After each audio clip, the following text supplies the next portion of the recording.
Thank you, Mr. President.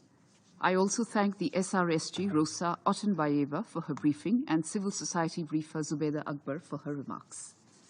As a contiguous neighbor and long-standing partner of Afghanistan, and given our strong historical and civilizational linkages to the Afghan people, India has direct stakes in ensuring the return of peace and stability to the country.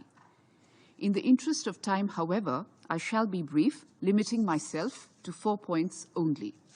First, the collective approach of the international community has been articulated in Security Council Resolution 2593 of August 2021, that incidentally was adopted during India's presidency of the Security Council.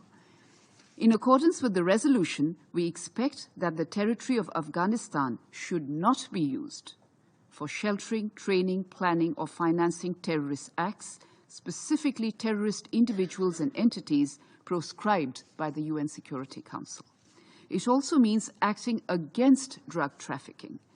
UN Security Council 2593 also outlines the need for formation of a truly inclusive and representative government structure which represents all segments of Afghan society, respects the rights of all Afghans, and ensures equal rights for women, girls, and members of minority groups, including their access to education. Second, the humanitarian situation in Afghanistan remains deeply distressing.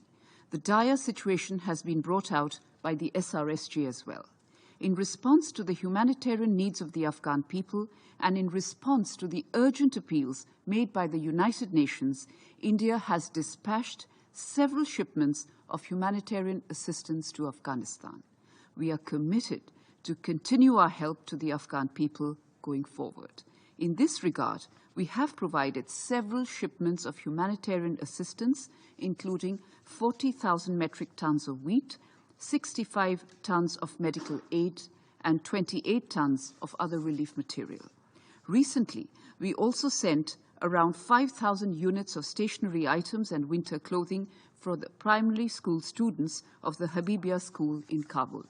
In addition, we are also partnering with the UNODC for the welfare and rehabilitation of the drug user population in Afghanistan, especially among Afghan women.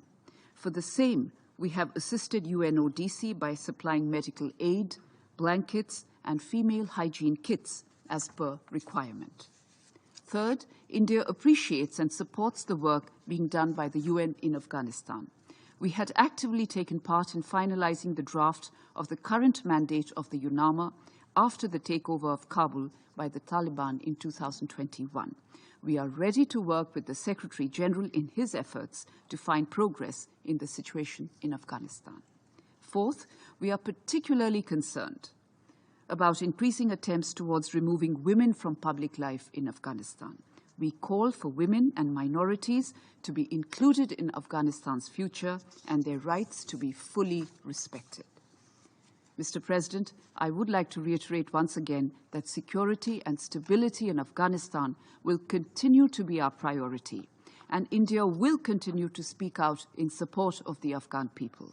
Peace and stability in Afghanistan are critical imperatives that all of us need to collectively strive for. India will continue to play its constructive role in pursuit of this objective. The interests of the Afghan people will always continue to be at the core of all our efforts. Thank you.